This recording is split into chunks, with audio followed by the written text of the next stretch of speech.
Hey Tube, welcome back. In the previous video, we did talk about the controllers. Today, we talk about the services. We created in the previous video this controller, but we only return strings. We create strings. We do nothing basically. And we said that the controller is its all purpose is to route the requests, and it's act like a cop for all the incoming requests, and it will call specific services. So today we will focus on the services. So in NestJS, providers or services are a broad category that um, encompass services, repositories, factories, helpers, and more.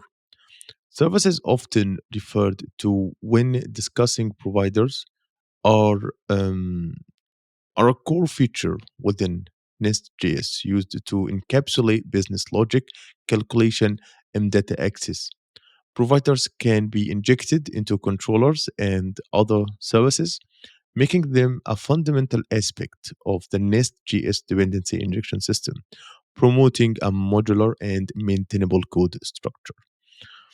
So let's talk about the basics of the providers or services.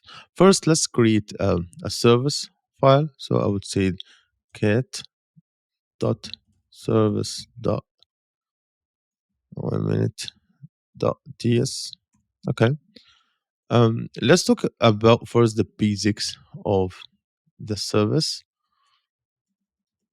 So first we have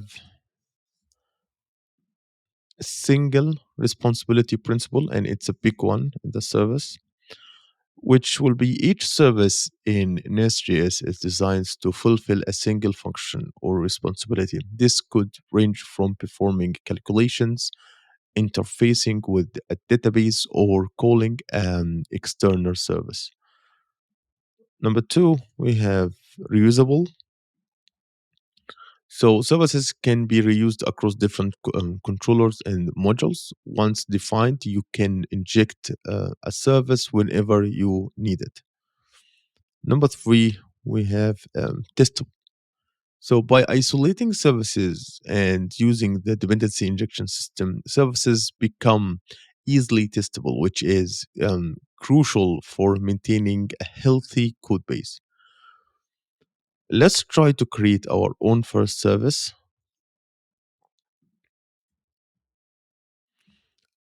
First, you start by using the injectable,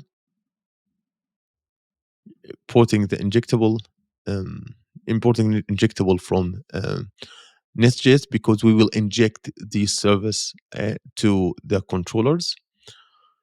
And it will be pretty simple. First, you will put the injectable decorator, and after that, you create a class. Yeah, export class. I'll call it cats service, and I will have the cats array, which will be read only, and I will have two right now, find all, and I will return array, and I have two methods that just hard code them. And I know what should be the cat is. The cat, it could be like an entity or the ADTO, and we will talk about a cat in a bit. But let's just delete it for now. Okay, let's just delete it for now. Or maybe it could be an interface, and it's a better practice to use it. So yeah, um, this is how we have a simple service that has two methods. Each method, this one is return the cats, and this one is create a cat and push it to the cats array. So let's just save all of that, and we have here. I wanna import. We right now we were trying to inject the cats service to the controller. So you can inject the services into controller and other services using controller injection. For example, we have this one here, as you can see. And let's just not make it read only because we might use it. Let's make it private. And we have the find all.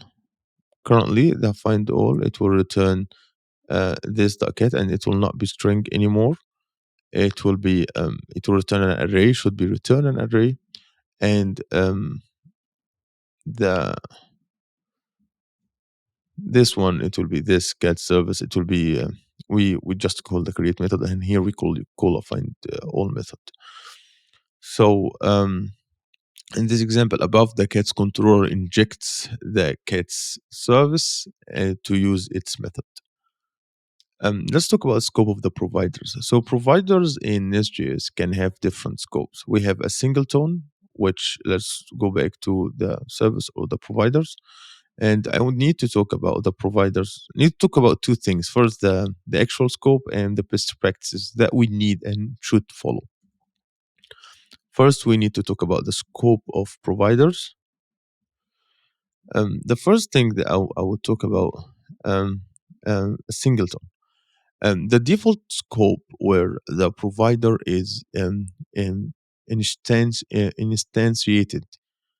instantiated once and shared across the application.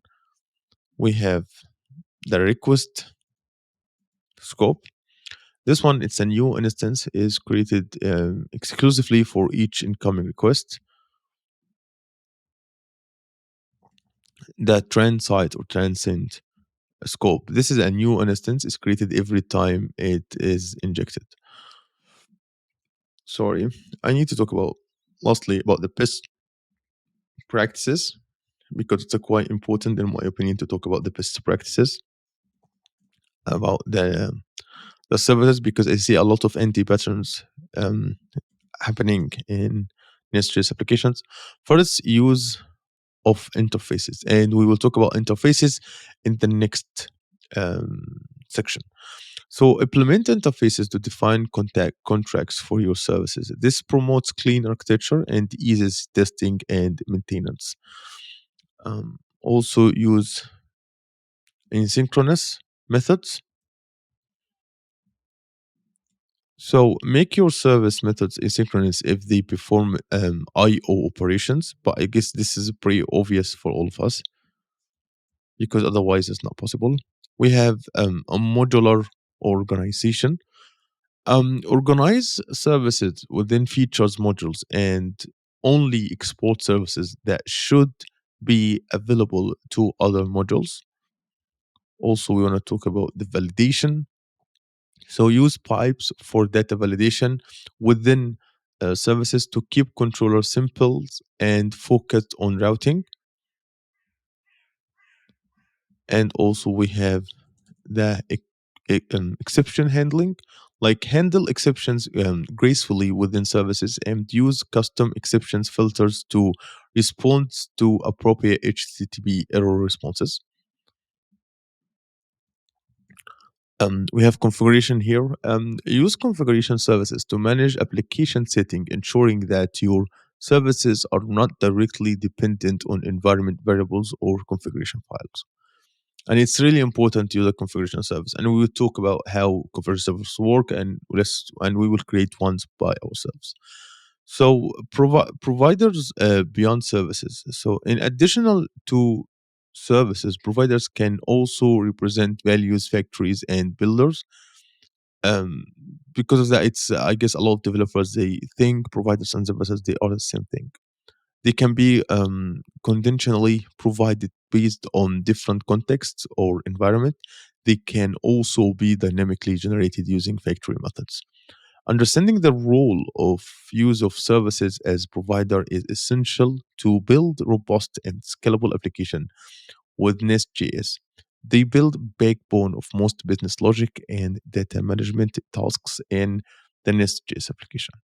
So that's it for this video, and I hope you like my content. If you like my content, subscribe and hit the notification bell so you never miss a video. And see you in future problem.